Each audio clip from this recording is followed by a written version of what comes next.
Medos, fobias, essas síndromes da vida moderna. Esse é o tema do nosso bate-papo de hoje com os diretores de cinema. Kiko Goifman. Obrigado, Kiko. Obrigado. Obrigado a você. O Christian Peterman disse que ia ficar aqui e não ficou coisa nenhuma, disse que queria te ver, então foi embora. Pois é, fugiu. Ele falou que ia ficar, mas enfim.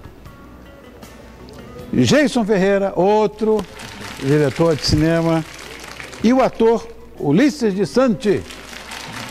Obrigado. Bom, Kiko, você está lançando o Filmofobia, que fala sobre o medo na sociedade contemporânea.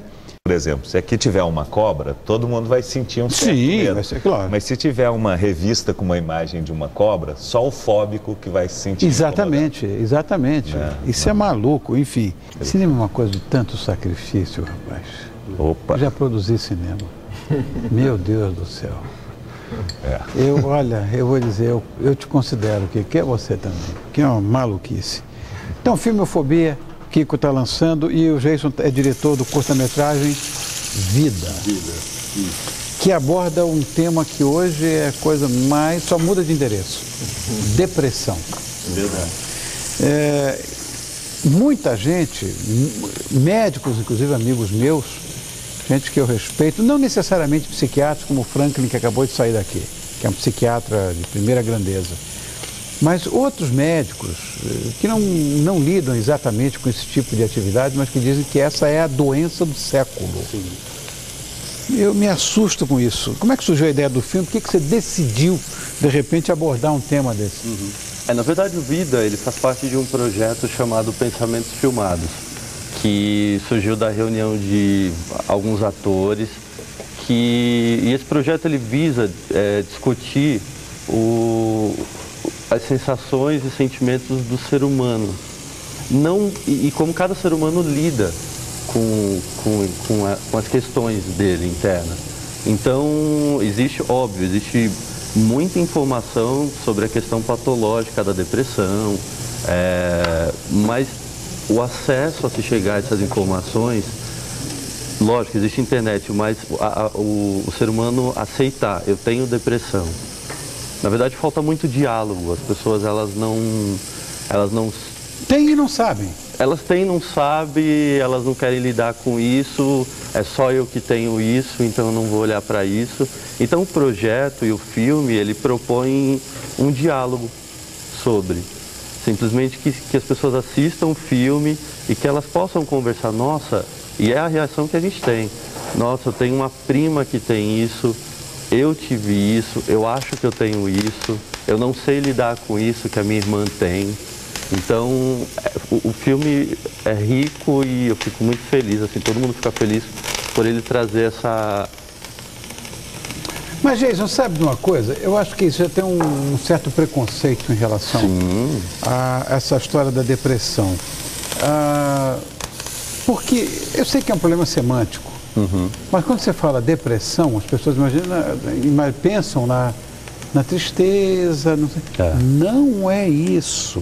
Isso é uma coisa química, não é? Que pode complicar, enfim. Ulisses, eu sei que está fazendo parte do elenco, né, do filme.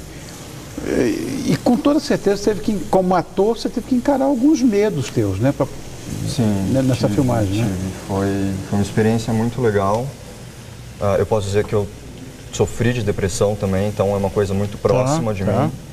E eu tive que enfrentar, porque a gente tinha um pré-roteiro. Como a gente já se conhece há bastante tempo, ele e a Aninha, que são os roteiristas, e o Vinícius, eles já escreveram mais ou menos para cada ator uma coisa que eles tinham ideia. Então a gente tinha um pré-roteiro. Não precisou fazer laboratório, nada. Não foi tão próximo assim, mas existia um pré-roteiro ali com os personagens.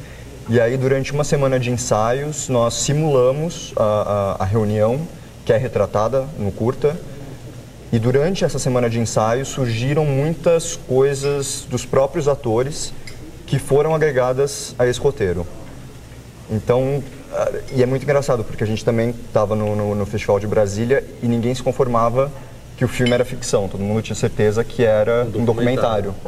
E isso é uma coisa que foi bastante discutida lá durante o festival. Isso é um fio de navalha, gente. Exatamente. Na verdade, o que acontece justamente por buscar essa questão de como cada ser humano lida, eu participei durante 4 meses de um grupo online de depressivos. De pessoas que nunca se viram na vida e elas, justamente pela falta de diálogo, e era o que eu mais ouvia lá, elas entram nesse grupo para falar, eu não estou bem hoje, eu não consigo falar isso para ninguém. Tinha garotos de 12 anos que falavam que se cortavam, mas não tinham coragem de falar para os pais, que os pais faziam pressão, que os amigos criticavam porque ele gostava de uma música diferente do que crianças de 12 anos deveriam gostar. Então o grupo foi muito rico justamente para ver isso, que os atores tinham total liberdade, não existia regra. Não existe regra. Quando você fala de ser humano, não existe regra. Então cada ator podia pegar essas histórias, transformar do jeito que eles sentissem e vão para frente. Então isso trouxe uma verdade muito grande para o filme. Então, quando no Festival de Brasília o filme foi apresentado como um documentário, e lá no festival não, é uma ficção, eles são atores, porque não é? É isso aí. Agora, Geiso, você fala de depressão, que é uma síndrome, né, da vida moderna. Como você encara isso de que maneira? Você não é fóbico, mas também não é depressivo. Não, depressivo. Na verdade, até você tinha comentado uma coisa muito interessante assim de frisar, que as pessoas ficam falando sobre tristeza e depressão e confundem muito. Daí o preconceito. O preconceito e a responsabilidade, porque são duas coisas muito diferentes e usadas assim. E não, eu não sou depressivo, mas eu tenho fobia, assim, 2. Quais são? Qualquer uma, pelo menos. Eu tenho muita vergonha de falar, assim, é palhaço. Mas eu tenho 27 anos e ele no filme tem fobia palhaço, tem. Coisa complicada. E a outra eu tenho que aprender a conviver, que é agulha e veia, assim, eu tenho muito. Aí, então, quando eu vou no hospital, eu aviso. Eu pergunto para o médico, você vai tomar, eu vou te passar, domingo aconteceu isso. Estava muito gripado, ele passou uma medicação. Aí eu perguntei, eu falei assim, a medicação é injeção. Ele falou sim, eu falei, é na veia? Ele falou, então tá bom. Aí quando chegou eu aviso, olha, eu vou passar, assim que você começar a aplicar, eu vou dar mas daqui a pouco eu fico tranquilo, tá? Eu aviso porque a pessoa se assusta. Tá, então para exame de sangue, essas coisas, isso é complicadíssimo, né? Viro assim. Para mim também. Eu vou explicar.